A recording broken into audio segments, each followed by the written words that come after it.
Benvinguts i benvingudes a una nova edició del videopodcast Fem Vall d'Hebron amb tu. Som al restaurant Arrel, sóc el Fran Garcia, avui ens acompanya el doctor Xavier Montalbán, director del Centre d'Esclerosi Múltiple de Catalunya, professor de la UAB i fins fa molts pocs mesos el cap de servei de neurologia.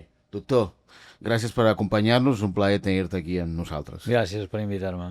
Ens acompanya el doctor Xavier Montalbán, que, com dèiem, és un dels popes de Vall d'Hebron, és una persona molt reconeguda nacional i internacionalment, i és una persona amb una trajectòria molt important i que avui, a més, coincidim amb el nostre 70 aniversari, crec que podrà explicar-nos moltes coses de la nostra història també, perquè ha conviscut amb Vall d'Hebron els darrers molts anys, ara parlarem. Per què vas decidir estudiar Medicina? De petit volies ser metge, ja? No, de petit volia ser biòleg. Biòleg. Sí, Bueno, volia ser biòleg. Però el meu germà, que és molt llest, va portar un amic seu que havia estat un dels primers números de la seva promoció de biologia, i vam tenir una conversa d'una tarda, encara me'n recordo d'ell, que es diu Harke, i em va dir que millor fes medicina, que guanyaria la vida una mica millor que com a biòleg, i després ja faria biologia, si fos el cas, no? No vas fer mai biologia després. Mai vaig fer biologia perquè la biologia està intrínsecament dins de la medicina, no? Aquest és el motiu pel que vaig fer medicina. I anys després creus que vas encertar el consell del Hart, que va ser bo? Jo crec que sí que vaig encertar, el que no estic segur si vaig encertar el país on desenvolupar la meva professió. És per això ens explicaràs que també vas intentar canviar de país o feies la professió al llarg d'aquests anys, no? O vas provar altres experiències. I per què l'Autònoma? Per què Vall d'Hebron d'inici? Bueno, l'Autònoma perquè tu en aquella època tu anaves a la universitat que et deien, no podies escollir l'Autònoma, que a més va ser 2 anys a Bellaterra i ja des de tercer aquí de forma voluntària a la facultat de Vall d'Hebron, que no sé si saps que tenia molt mala fama. La facultat, no ho saps això? La unitat docent d'aquí tenia una fama de duríssima, no? Aquí venien 2 tipus d'estudiants. Uns, els excel·lents, i altres els que no podien anar ni al mar ni a Sant Pau i els hi tocava venir aquí. Tu eres dels excel·lents. Jo era dels que, en principi, estudiava molt i volia venir aquí. Aquí hi havia un professorat molt potent, sobretot de medicina interna, i aquest va ser doncs, el meu desig, no?, de venir aquí. I després vaig agafar, el MIR, vaig fer el MIR, evidentment, que en aquella època recordem que eren més de 20.000 metges barallant-se per 1.800 places, i vaig escollir voluntàriament, crec que vaig ser el primer neuròleg que m'escollir una plaça a Catalunya, o millor dit, el primer metge que va escollir una plaça de neurologia a Catalunya, vaig escollir Vall d'Hebron com a primera opció, no? En aquella època Sant Pau tenia molt de renom i el clínic també, però jo vaig considerar que primer, que ja el coneixia, era ja el meu hospital, perquè havia estudiat aquí 4 anys. Per altra banda, hi havia un servei de medicina interna molt potent, amb els guàrdies, Vilardells i companyia, i vaig pensar que l'equilibri entre el coneixement de medicina interna, de neurologia, etc., era favorable, i vaig optar per venir aquí a la Vall d'Hebron a fer la meva residència. I tampoc d'això t'has empenedit? No, d'això no m'hi he empenedit en absolut. Hi havia punts de millora, evidentment, però no m'hi he empenedit mai, no. Per què neurologia? Per què t'ha interessat sempre aquest camp? O des d'inici? Jo amb els meus estudiants sempre els dic el mateix, Dic, home, a veure, si tu ets, ara s'enfadaran amb mi els meus companys, però si tu ets pneumòleg, o tens tos, o t'ofegues una miqueta, o tens dolor toràcic i fas no sé què, no sé quanto, i ja tens les malalties. Si tu ets cardiòleg, o t'ofegues, o tens palpitacions o dolor, i ja està. Neurologia és tot això i 50.000 coses més, no? La neurologia jo crec que és l'única especialitat que una persona amb un cert nivell hauria d'escollir, no? Penso que és una especialitat molt completa. Per tant, per la complexitat, pel repte que suposa, no? Exacte. I quan derives després cap a l'esclerosi múltiple? Per què? Com comença la teva vida d'aquí? Vaig fer la neurologia aquí i aleshores era un resident d'aquests actius, molt actiu, no? I ara no vull semblar com els iaios, però clar, nosaltres no lliuraven després de guàrdia, sinó que estàvem allà fins a la tarda a la biblioteca estudiant no sé què, i al final... Ara és diferent, no és que sigui ni millor ni pitjor, ara és diferent. Ara no entrarem en aquest tema, però és una mica diferent. I el que va passar és que vaig publicar bastantes coses, no? Durant la meva residència, com 30 o 40 articles, jo què sé, entre totes les clíniques, algun original, però era un nombre bastant considerable per ser un resident, i vaig guanyar la beca, com es deia? Ciència Condes de Godó, de La Vanguardia. Ah, molt bé. Sí. I vaig marxar a Londres a fer el meu fellowship allà, i vaig estar 1 any i mig aproximadament allà fent autoimmunitat, fent anticossos antifosfolípid, etc. I aleshores estava fent un estudi d'anticossos anti-cèl·lula endotelial en pacients amb ictus. La meva tesi doctoral és bàsicament sobre ictus.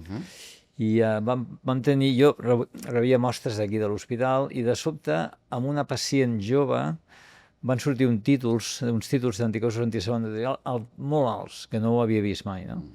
I vaig venir aquí, vaig estar amb la pacient, i resulta que la pacient no havia tingut un ictus, sinó que havia tingut un primer brot d'esclerosi múltiple. I em vaig començar a interessar. Tu compte que... Quin any era?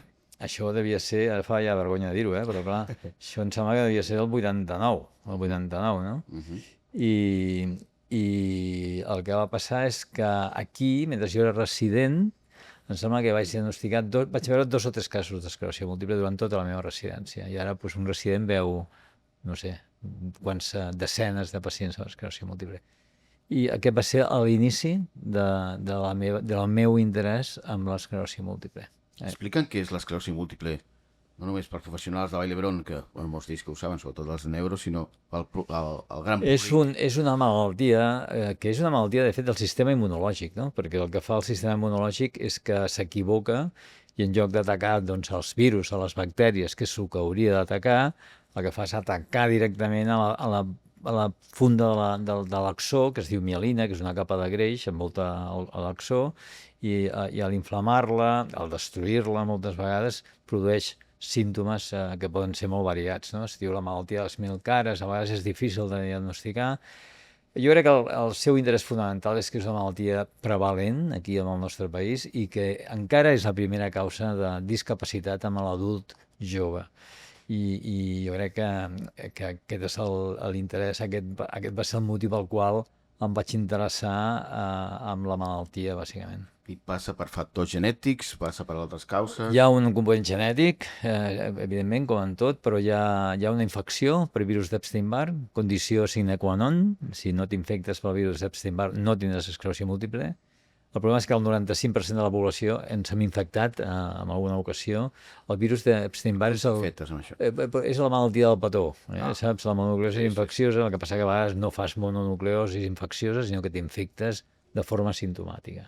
Tots els malalts amb esclerosi múltiple s'han infectat en algun moment.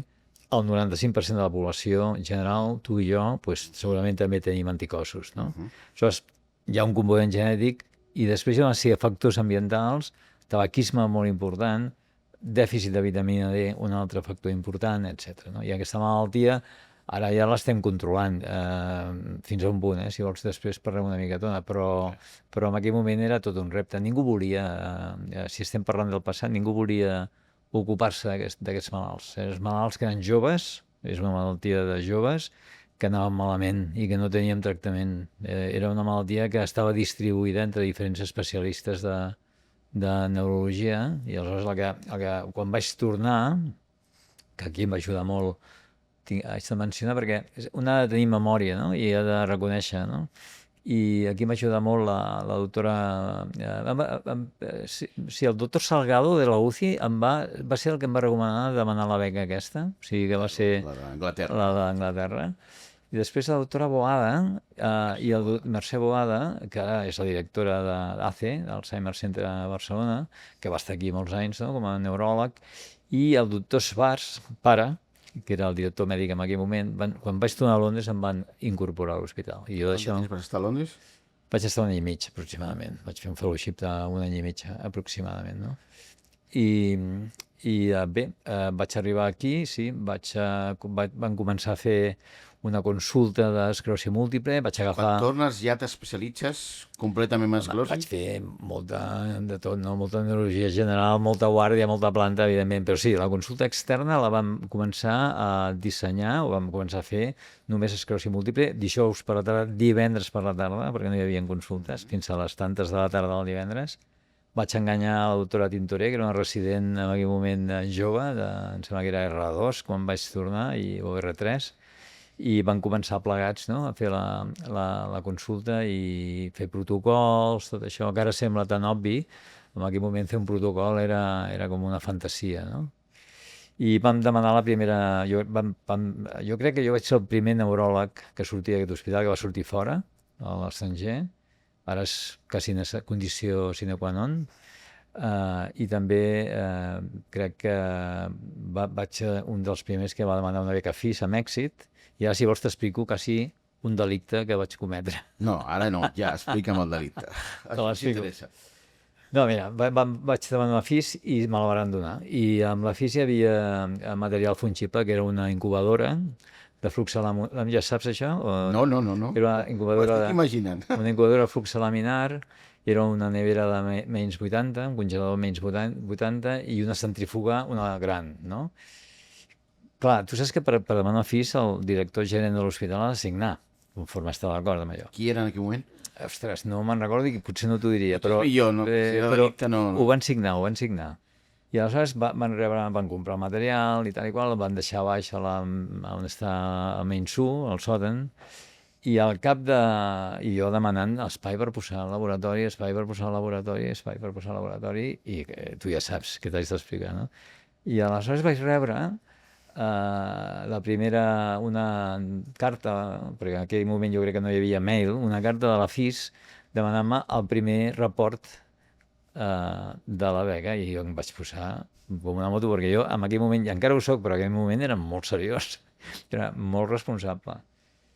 I aleshores, amb una guàrdia de diumenge,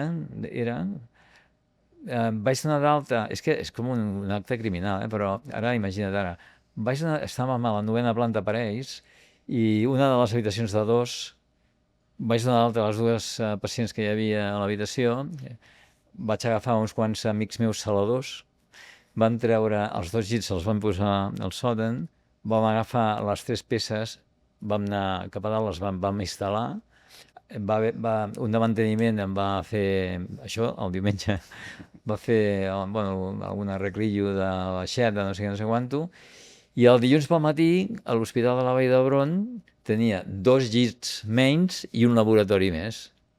Va reconvertir un espai... Van reconvertir, però d'una mica... De pacients en laboratori. Sí, això ara, imagina't, ara jo segurament estaria, fora de l'hospital, amb un expedient, tal. En aquell moment no va ser tan tremendo, ningú es va donar compte. Jo crec que no hi havia un recompte de llits. I quant de temps vas poder deixar el laboratori allà? Va estar força temps, com a mínim va estar 1 any o 2. I amb aquests inicis teus en l'esclerosi, com estava el tractament i l'estudi d'esclerosi a altres llocs de l'Estat? Nosaltres vam crear la primera unitat d'esclerosi múltiple de l'Estat espanyol. Vam crear la primera unitat d'esclerosi múltiple de l'Estat espanyol, vam entendre que era un tema multidisciplinar, que en aquell moment això no sabia la paraula, jo crec que ni existia.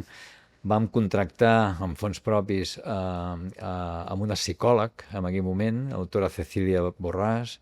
Després van contractar amb una biòleg. O sigui, ja era un equip que ja veia un futur de multidisciplinarietat, d'investigació bàsica molt enganxada a la clínica, i van començar d'aquesta manera, no? I això va ser un model que després ha anat creixent com tu saps, però allò va ser l'embrió del tema. Anava a preguntar-te com era l'hospital en aquells temps, però ja l'anècdota que has explicat ho descriu, no? Jo a l'hospital eren moments més salvatges, no? Eren moments que jo he passat visita amb el cap de servei de medicina fumant, no? Dins de l'habitació. He vist intervencions quirúrgiques quan estudiant... Però no està bé, això. No, està fatal, però per jo no està bé per saber tot el bé que hem fet les coses des de llavors, no? He vist el cirurgià que aixecar-li la mascareta i l'infermera donar-li un cigarret perquè donés una calada. Home, era així, el món era així, no? Doncs jo crec que ara, per exemple, la direcció, ara dic una floreta, la direcció, la gerència, té un control i uns indicadors absolutament fantàstics, no? Que en aquell moment jo crec que és que no existien, no? Era molt més amateur, tot plegat. Tornem enrere una altra vegada. Com progresses llavors? Després vas, els primers pacients, la unitat, com avança la teva especialització en esclerosi, paral·lel amb la global de neurologia? Bé, a veure, nosaltres vam tenir una infància en aquest sentit una mica difícil perquè amb el saber de neurologia hi havia molt bons neuròlegs, però no hi havia cap figura, ni jo diria nacional, potser més, però internacional en absolut, no? I van començar a intentar competir doncs, amb unitats molt potents de Londres, d'Amsterdam, d'altres llocs d'Europa i del món. I va ser complicat, van suar moltíssim, no? Fins que no van començar a publicar els primers articles, a guanyar les primeres beques, has de parlar, no t'han d'invitar a parlar i tal. Això va ser un camí difícil, però vam aconseguir. Van també aprendre molt a treballar amb les empreses farmacèutiques d'una forma molt formal, molt estricta i amb totes elles sense traspassar ni una sola vegada la línia de lo correcte i tots els diners que aconseguíem els reinvertíem aquí, no? Van començar a fer assajos clínics i van anar creixent progressivament. I després, ja amb la creació de la Fundació de Recerca, creeu el grup de recerca. Bueno, jo vaig ser part important de la primera fundació. En aquell moment, clar, vaig ser el primer secretari de la fundació, amb el president que era el doctor Soler. Bueno, no et pots imaginar la de currículums de publicacions que vaig revisar comptant els 0,25, si tota la publicació tenia un factor d'impacte de 14, el primer era un 50%, l'últim era un 20%, la resta en aquest plan, I me'n recordo treballar moltes hores amb el doctor Soler. Les anècdotes van bé? Sí, clar, això és el que... El doctor Soler, una vegada baixava jo, era a l'agost, perquè en aquell moment jo crec que no tenia crius i encara podia treballar a l'agost. 95? Segurament. I em va trobar baixant per un agost, I em para i em diu, escolta, els metges importants porten sempre corbata. Doctor Soler, que és agost. I jo no sóc important, però bueno, perquè et donis compte del tarannà d'aquests... I la vas portar després? La vaig portar després, sí, la vaig portar després. I a la Fundació vam treballar molt, això va ser una fita que el doctor Cuervo va ser el responsable de que comencés el tema de la Fundació, va permetre vehiculitzar els diners de les FISUs. Tingueu en compte que abans, quan tenies una FIS, la primera FIS que jo vaig aconseguir, saps a quina compte corrent estava, no? A la teva? A la meva. A la meva, no a la meva, una compte personal oberta a la caixa d'aquí al costat, amb una sèrie d'indicacions, però era una compte personal. O sigui, no hi havia manera de que la institució o ningú no podies cobrar de cap altra manera, no? Explica'ns que pel gran públic què és això dels FISUs que ho has dit ja unes quantes vegades. FISUs són les beques del Ministeri de Sanitat, no? I que són de les poques ajudes, ara hi ha més.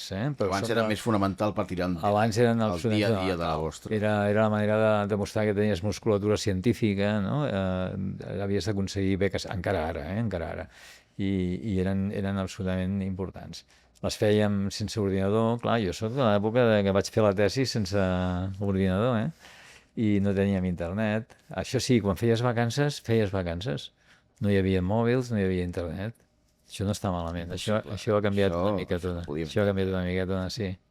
Hem parlat de recerca, hem parlat d'inicis, parlem de pacients, que és el centre de tot, no? De tot.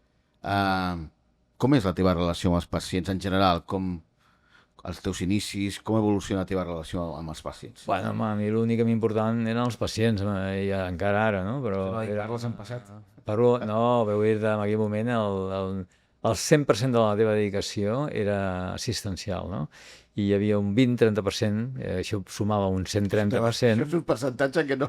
un 130% de dedicació a la recerca i a altres temes. No, la relació era molt intensa, molt propera, encara ho és, no? Ha canviat això? Com t'apropes al pacient? En el meu cas jo crec que no.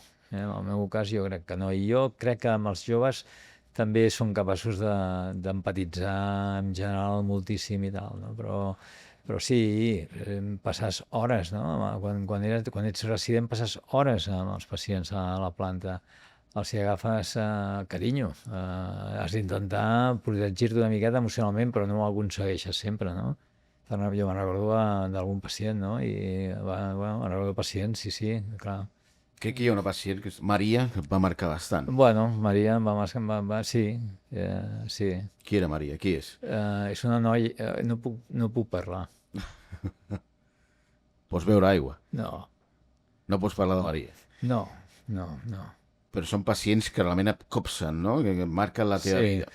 Bueno, igual que si tu tens un amic, no?, que tal, sí, home, sí, són moments complicats, sí. Perquè no sou capaços de solucionar els seus problemes, no? Això és... Jo crec que ara sí que solventem. Deixa'm posar en positiu, així se'n va la tonteria. Jo crec que sí que solventem ara, no? Jo crec que solventem molts problemes ara. Són capaços de modificar d'una forma clarament positiva la història natural d'aquests pacients. Hi ha alguns que vam arribar tard i que bueno, clar, un desastre, no? I no veus com se te'n van, no? I se'n van. Això és el que fa mal, això és el que copsa. Sí. I com ho superes, això? Bueno, ho superes perquè... En el dia a dia i després amb el temps. Bueno, perquè has d'aprendre a fer parèntesis, no? La vida està feta de parèntesis. Jo quan me'n vaig a dormir em programo el dia següent. Dic, el dia següent, jo tinc que fer això, no? El dia següent ho podré fer, ho faré d'aquí... Sí, val, doncs a partir d'aquest moment ja no em preocupo ni una mica. I aleshores doncs, ja estic... Bueno, quan me'n vaig a dormir, quan arribo a casa amb la meva família, no? Jo crec que has d'aprendre a organitzar-te correctament, perquè si no estàs mort. Això t'ho dic, però després no m'organitzo, Però bueno, sí. Bé, tornem l'altra vegada enrere. Avances, evoluciones, neurologia, cada vegada més ossos esclerosi múltiple. Sí. Quin és el següent salt? Com evoluciones dintre Vall d'Hebron? Aquí ha estat molt difícil evolucionar, Clar, ha estat molt difícil. Buah, aquí ha estat però al final, Déu-n'hi-do. Sí, home, però això ha estat molt difícil, molt difícil. Jo crec que l'esforç que a mi almenys personalment em va requerir el progressar, si progressar vol dir aconseguir coses i que se't reconegui professionalment, em va costar moltíssim, no? Jo sempre dic que jo he arribat tard a tot i vaig arribar tard a tenir una plaça d'adjunt en propietat, que aquí tothom vol una plaça d'adjunt en propietat, no? Vaig arribar tardíssim a tenir una plaça de cap clínica en propietat, a ser cap de saber Déu-n'hi-do, a ser professor de la universitat ni t'explico. És a dir, aquí és tot complicat, és molt complicat. Jo crec que encara no tenim un sistema de reconeixement molt ben establert. Jo crec que... A Vall d'Hebron o al país? Parlo del país, perquè probablement Vall d'Hebron no és dels pitjors, no? Acabo de fer l'auditoria del Departament de Neurologia de Zúrich. 3 dies allà fent una auditoria acadèmica i científica del Departament de Neurologia de Zúrich. Aleshores, clar, quan vaig tornar a casa, jo tinc uns bessons de 12 anys, no? I sé que hi ha un d'ells, la nena, que expressa de tant en tant, jo tinc 4 nanos que ha volgut fer medicina perquè m'han vist treballar massa, imagino, però aquesta nena, doncs, de tant en tant expressa d'una forma una mica subtil, però per mi molt clara, que voldria, potser, fer medicina. No, vaig arribar a casa i dir que algú, si per casualitat algú de vosaltres vol fer medicina, avui ens apuntem a fer German, i no High German, sinó Swiss German, perquè on heu de treballar és en altres països, no? Clar, tu vas al Departament de Neurologia de Zúrich i és que estem jugant amb una divisió que ja no sé, com es diuen ara, preferente, regional, no sé com es diu. La primera ref.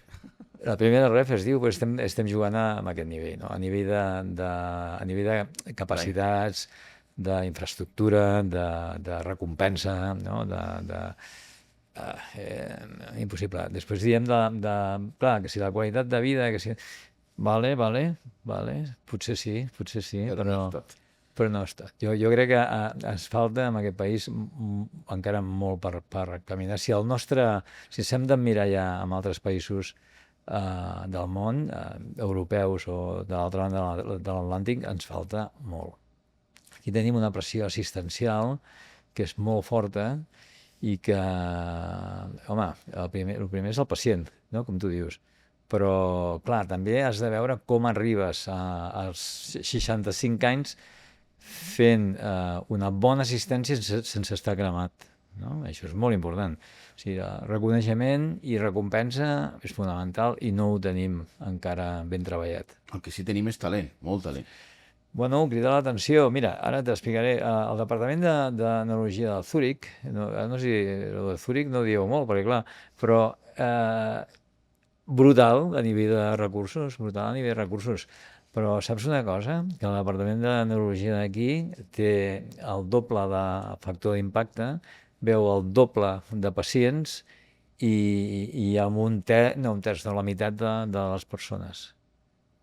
Això és amb un altre dels que estava fent l'auditoria, que és un alemany, que és un Sherman molt important i tal, que no diré el nom, però em deia com ho podíem fer. I dic, no ho sé molt bé, la veritat és que no ho sé molt bé. Com ho fem? No ho sé, perquè tampoc és que siguem més llestos que ningú, no? Ni molt menys.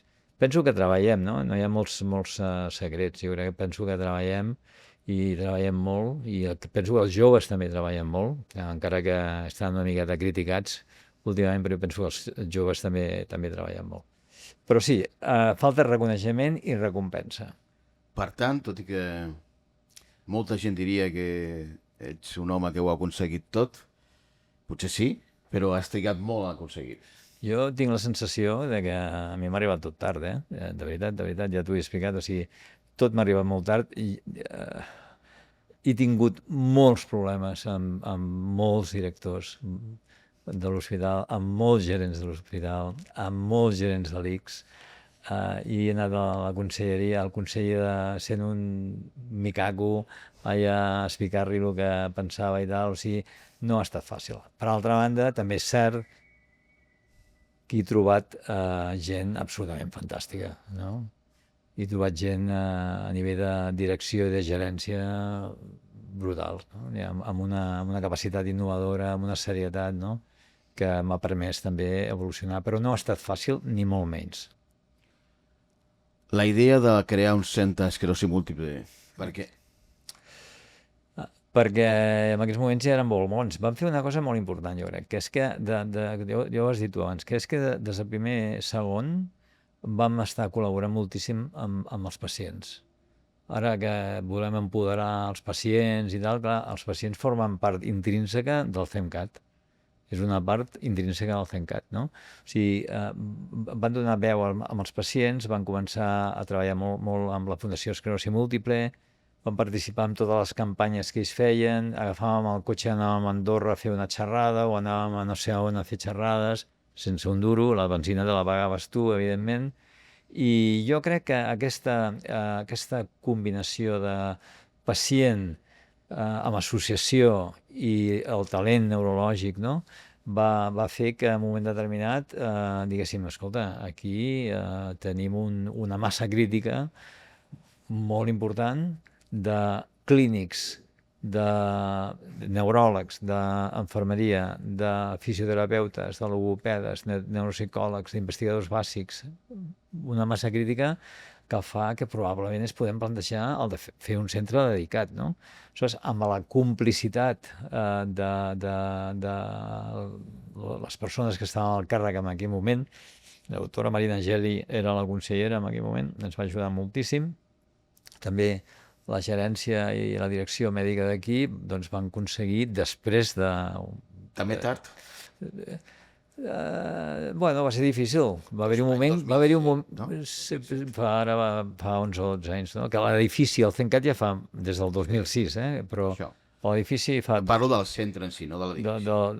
El centre 2006, 2006, sí. ja van fer la primera vegada. No? Jo crec que allò és un experiment únic al país, a l'estat espanyol, i que ha sigut un experiment d'èxit. No? I hem sigut capaços de donar una assistència que l'estem donant d'altíssima qualitat amb una recerca que estem competint amb els recursos que tenim, Frank, que tu els coneixes perfectament perquè treballes aquí ja també fa molts anys, estem competint fem un benchmarking nosaltres cada any amb 5 universitats, que és la Universitat de Basilea, la Universitat de UCL, de la University College London, UCSF, la Universitat de Califòrnia San Francisco, Cleveland Clinic i Harvard. Fem un benchmarking de 10 paràmetres millors. 10 paràmetres a nivell, en aquest cas, de recerca. I estem allà. Amb aquests 10 paràmetres estem allà, no?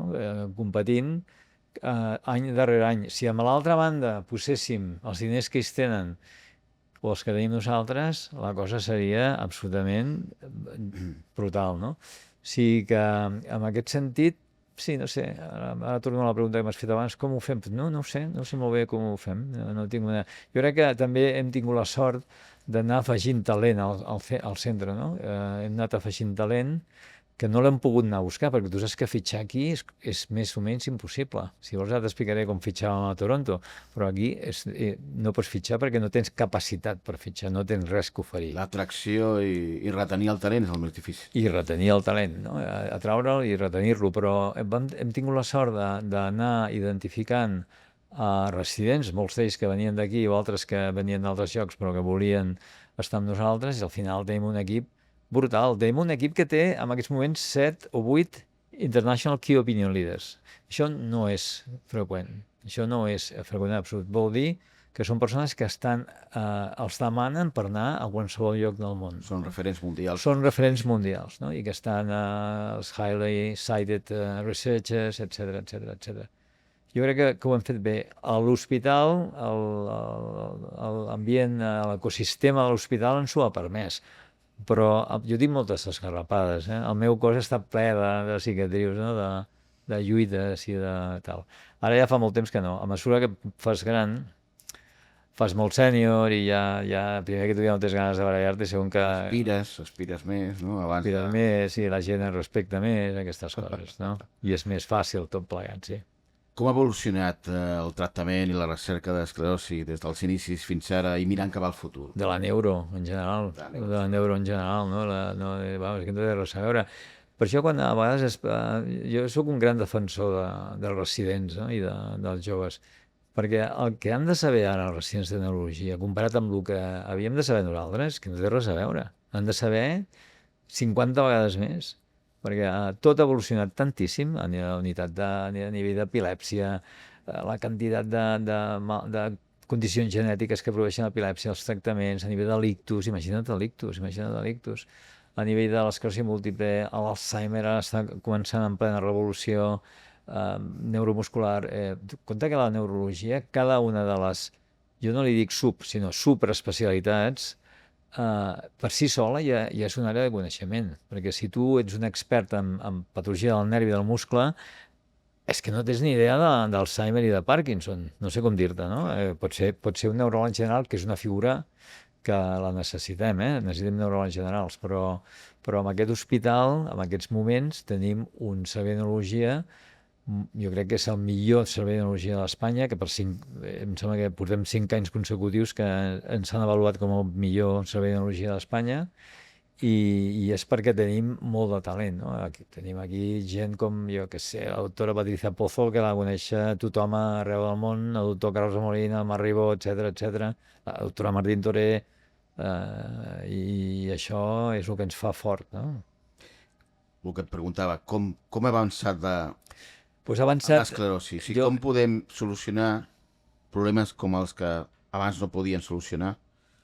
Home, ara diagnostiquem en 24 hores, no?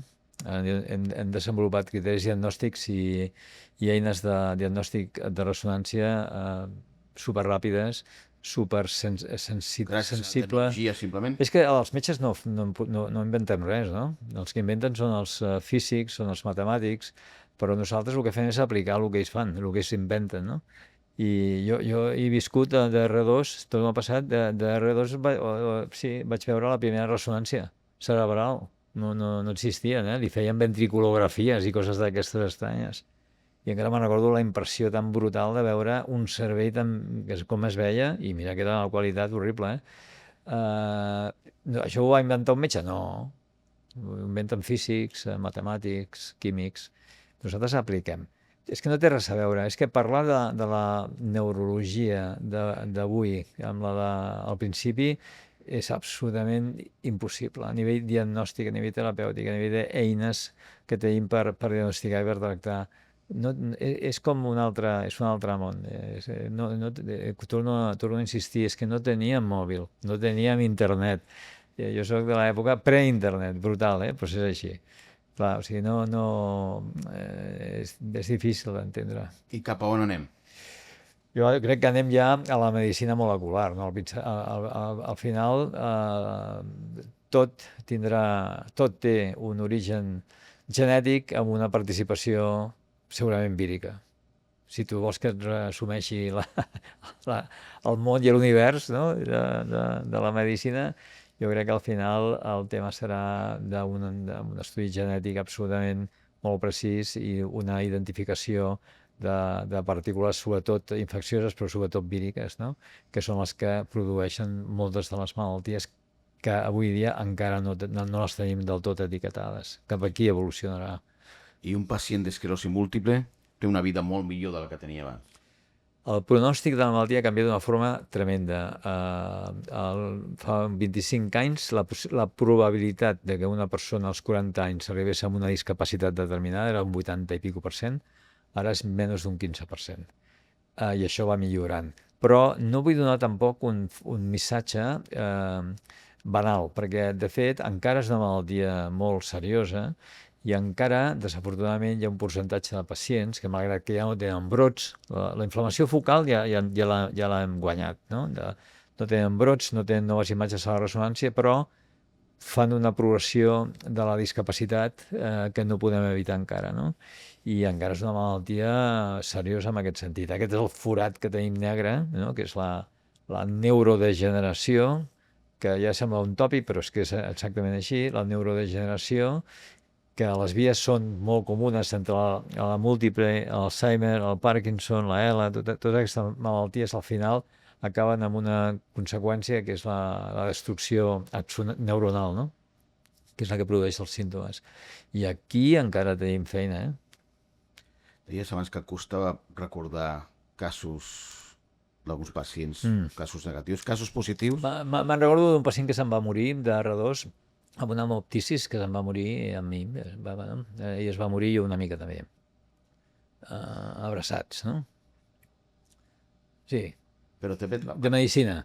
I després, de la part positiva, és malalts que han estat molt malament, per exemple, malalts amb coma, que de sobte, amb el tractament adient, immune i tal i qual, doncs s'han recuperat i estan perfectament bé, no? O malalts que han debutat amb brots molt importants, que no podien caminar, no podien tal, i que ara estan perfectament 20 anys després del diagnòstic de la malaltia. Molts pacients que han fet les seves famílies, no? Perquè aquesta malaltia, en principi, per lo de l'esclerosi múltiple ara, és una malaltia que afecta joves sobretot, i noies, 3-4 noies, un noi, i clar, tinc tantes fotografies de nens, d'aquestes noies que han tingut família, que tenen 2, 3, 4 nens i que estan perfectament bé, que això també és molt satisfactori, no? Sí. I mantens el contacte? Mantenim el contacte, bueno, més que res perquè encara les visito, evidentment, no? Sí, encara les visito. Amics? Amigues? Amics, amigues, clar, tinc amics, sí, clar, tinc amics, amigues amb malalties neurològiques, esclerosi múltiple inclosa. Si són molt amics, molt amigues o molt familiars, intento no ser jo, el responsable de tal, perquè pots equivocar-te una mica. No per refugir la responsabilitat, no, sinó per evitar errors. Però sí, clar. Hi ha una campanya que es va fer i que és molt popular, que és el Mullat per l'esclerosi múltiple. Sí. Explica'ns com va sorgir. de banyar-se a la piscina cada estiu Sí, amb presidents, sí, consellers... sí.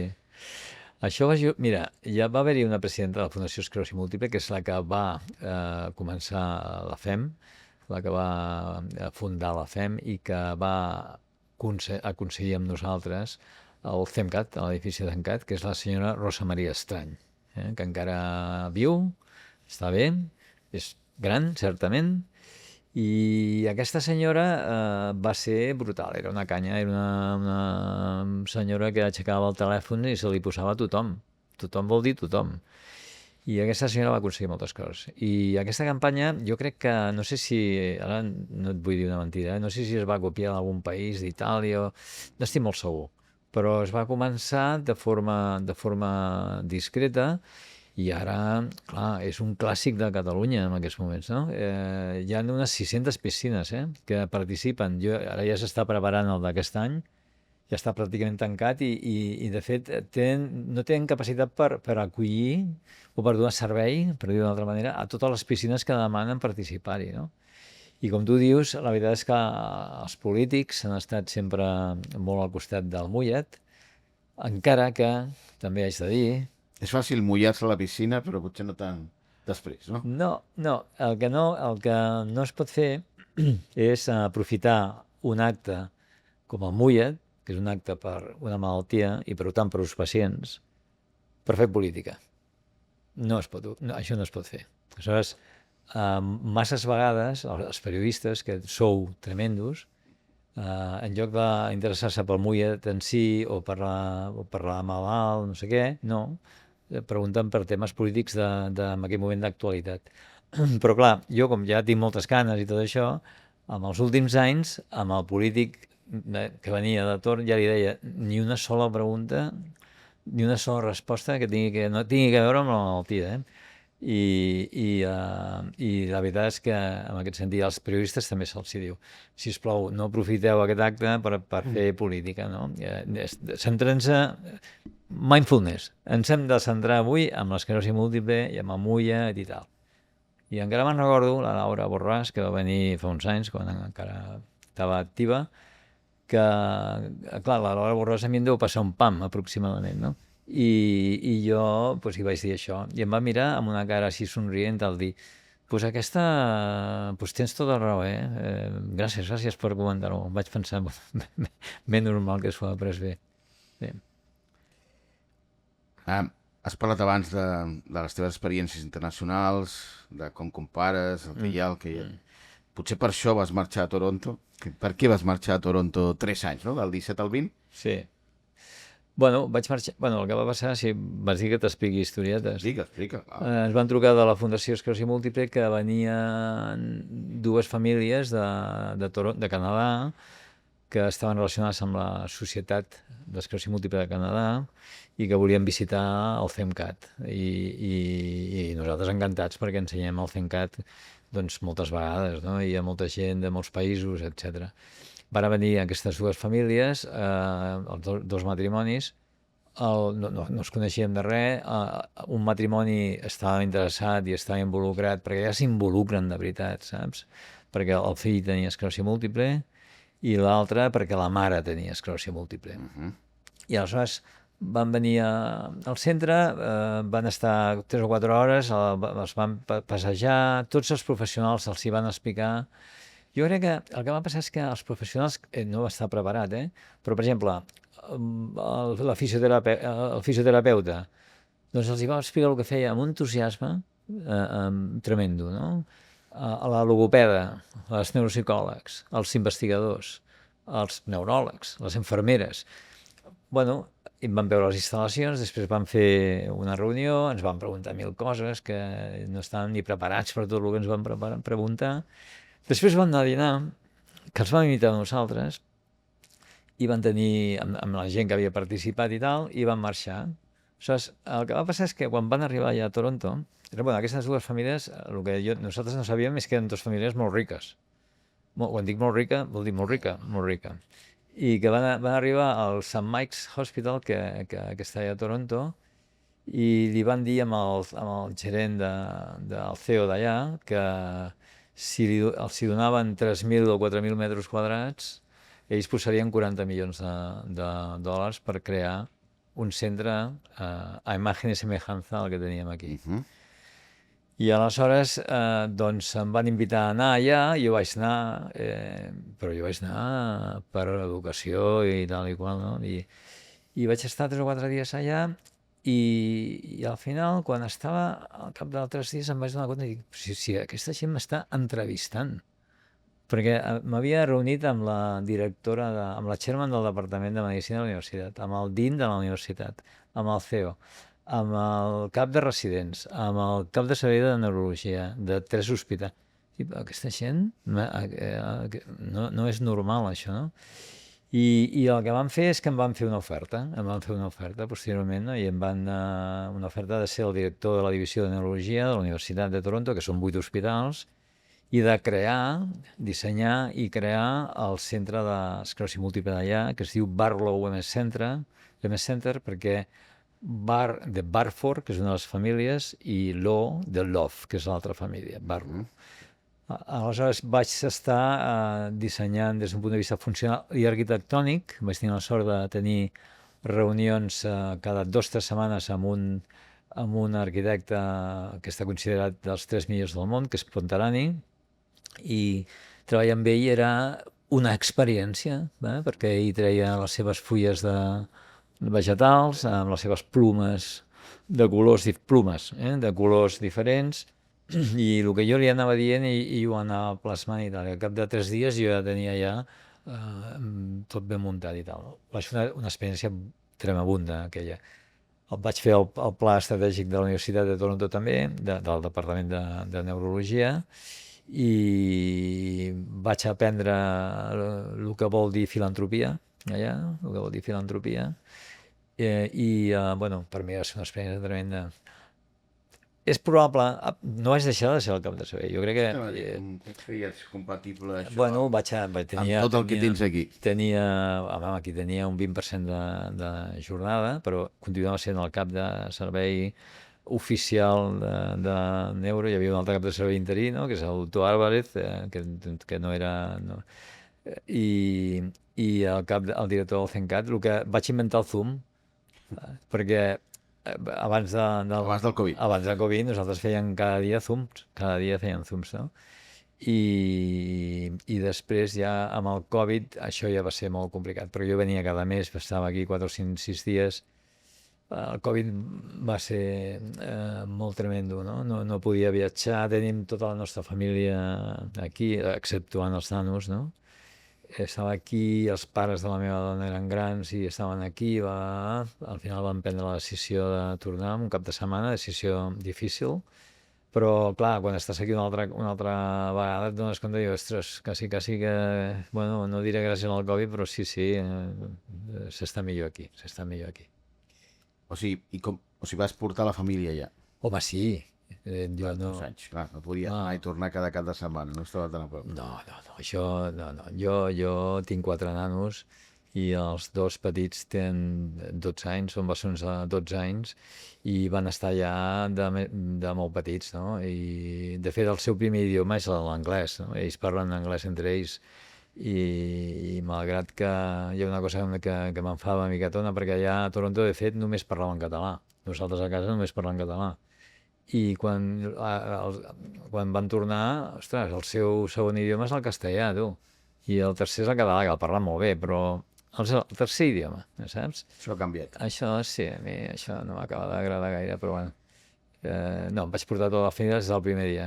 Això va ser una decisió familiar. La meva dona va fer també recerca en neuropsicologia allà, en un altre hospital, i va ser un període molt positiu per tota la família, però que, bueno, jo crec que quan vam tornar el centre ja estava fet i el pla estratègic de la universitat amb una sèrie de fites, i ja també jo em vaig marxar amb la sensació que no havia deixat... Feina feta, sí. Parles de que en aquest cas la teva família es va adaptar, tot va bé, però suposo que al llarg de la teva trajectòria la vida familiar i professional no sempre han estat conciliadores. O Bueno... sí, ho has aconseguit. no, bueno, jo què sé, no, segur que no. No, viatjo molt, no? Aquest és un problema, viatjo molt. Viatjo molt i aquest és un tema, perquè el viatjar molt vol dir que treballes moltes més hores, perquè no pots deixar de fer les coses que has de fer, no? Això vol dir que... Jo sóc el que diuen un early bird, que vol dir que dormo poques hores, perquè no és cap mèrit, perquè no ho necessito.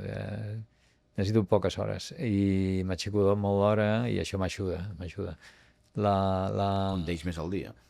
Bueno, jo m'aixeco a 4:45, amb la qual cosa... Cada dia. Cada dia. Cap de setmana també? Cap de setmana potser una mica més frívol i em puc aixecar a les 5. Uau. Però, bueno, no, el cap de setmana el que faig és que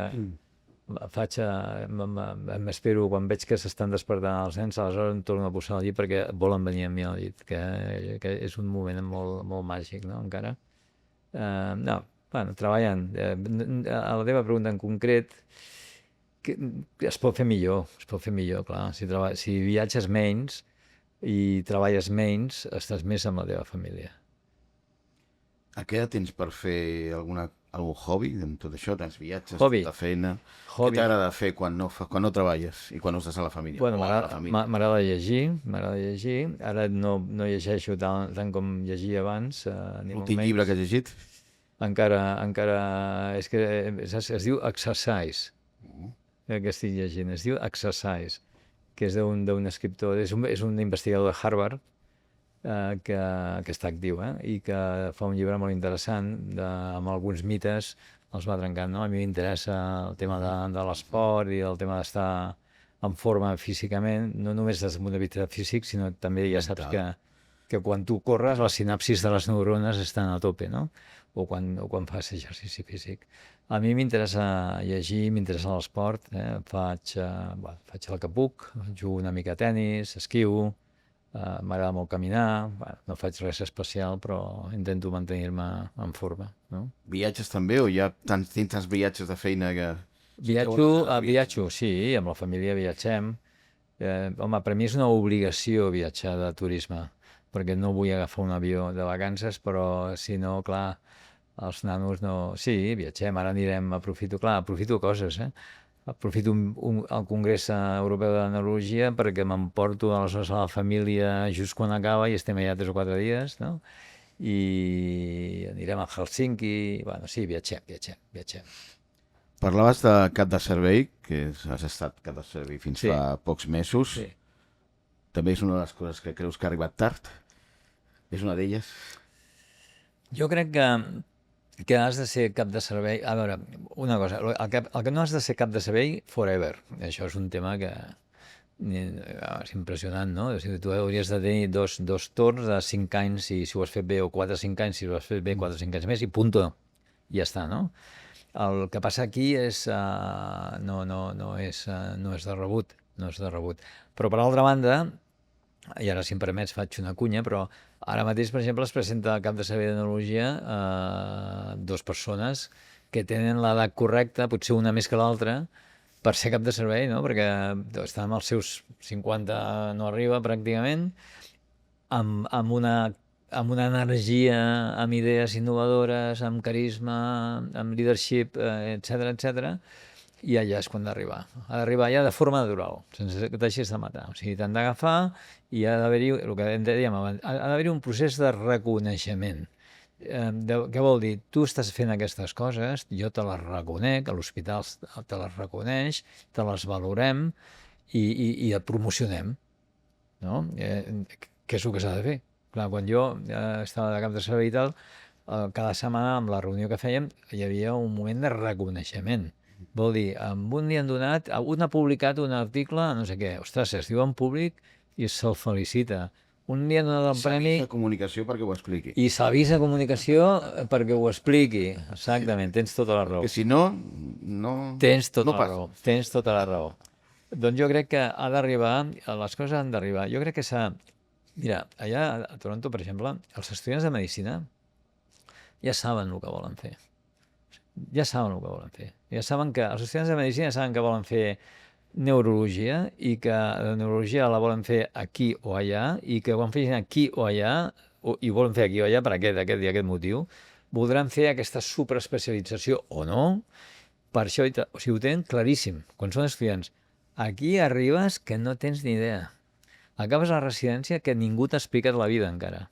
M'entens? Ara comença a ser diferent, no? I ara has d'estar ben informat de la trajectòria. Nosaltres hem de crear camins. Nosaltres hem de crear camins a tothom. Almenys jo parlo ara dels residents i de l'estaf jove. Amb l'estaf jove i amb els residents se'ls ha de crear un camí. Escolta, què et sembla? Explica'm tu què vols fer, no sé què, no sé quanto, tal. Això no serà possible perquè només hi ha un cap de servei i potser no t'ha anat... Però, per altra banda, això sí que podria ser possible. Per què no fem aquesta historieta?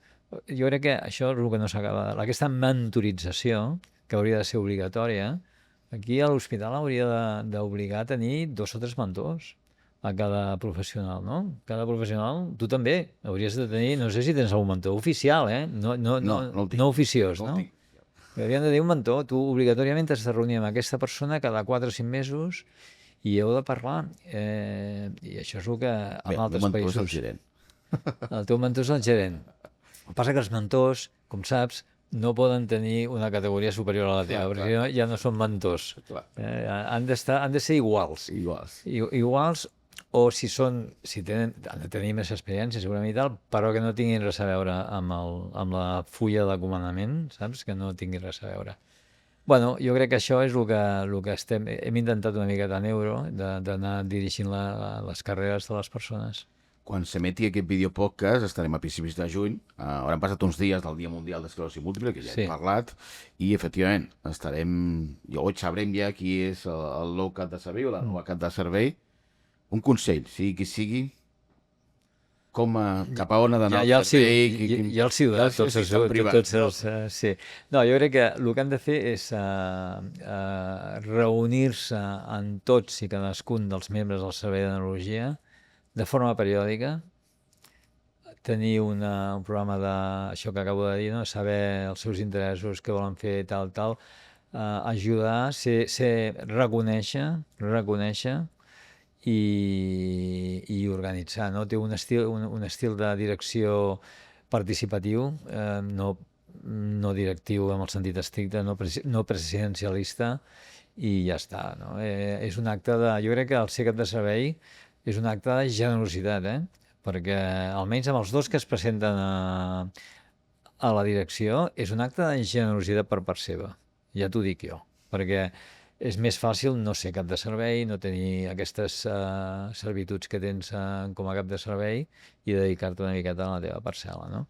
Jo crec que qualsevol dels 2 ho farà estupendament bé i així ho confio i jo puc estar també fent de mentor sènior. Mentoring ara sí que podries fer. Sí, perquè arriba un punt que, saps què passa? Arriba un punt que els interessos personals ja no passen per aquí, no competeixes amb aquest tipus d'interessos, no? I aquí és quan estàs capacitat per fer de cap de servei o de mentor, o el que sigui. D'aquests tenim uns quants a l'hospital. Parlaves de reconeixement. Dius que t'ha arribat tard, però Déu-n'hi-do els reconeixements que has tingut, internacionals, la Comissió Europea d'Esclerosi, premis diversos... Sí. Satisfet amb això? Sí, molt satisfet. M'està molt més fàcil el reconeixement fora... Estaria una hora parlant dels teus premis, vull dir que... reconeixements, vull dir que són molts. No cal. No, però el tema és que m'ha costat molt més el reconeixement intern de l'hospital, no?, que no passa a l'extern. Això és el que no ha de passar. No és una queixa, és exposar un fet perquè això es pugui millorar, no? No pot ser que et donguin això que tu dius no sé quants premis i, clar, jo he donat xerrades magistrals a totes les universitats del món, la xerrada anual d'aquella universitat, i ara em sembla que fa un mes que he donat la xerrada de la Societat Catalana de Neurologia, que no m'havien invitat mai. Per donar-te un exemple, no? La Societat Espanyola de Neurologia la vaig fer l'any passat, però la de Cambridge la vaig fer fa 20 anys. Aleshores, aquest tema és un tema molt de país, molt nostre, hi ha una poca cultura en aquest sentit de reconeixement. I jo, amb els directius, amb els líders de la institució, penso que s'ha de reconèixer. Jo trobo a faltar quadros, no?, de la gent, no?, de la gent notable. Aquí a l'hospital és el que és, o quadros o fotografies, no? Però, home, escolta, si passegem per ahí, un cert reconeixement de la gent que ha fet coses, això potser li hauria de dir amb el que s'encarrega de la comunicació i tal, no? Però a lo millor s'hauria de buscar espais i identificar les persones que han fet canvis en aquest hospital i almenys exposar-ho, no? És una oportunitat al 70 aniversari per fer-ho, però saps perfectament que la nostra cultura és bastant diferent a l'anglosaxona i que quan selecciones persones passen conflictes. Per què jo no? Per què tu? Per què jo no? Passa. És difícil en la nostra cultura respectar a per què esculls una persona i no l'altra. Sí, però tens raó. no, jo crec que és cert, això que dius, és cert. També passa amb la cultura anglosaxona, eh? El que passa que probablement hi ha una mica més de fake nice i tal, però també passa, però has de prendre decisions en un moment determinat, no? Jo crec que l'important és que diguis el per què.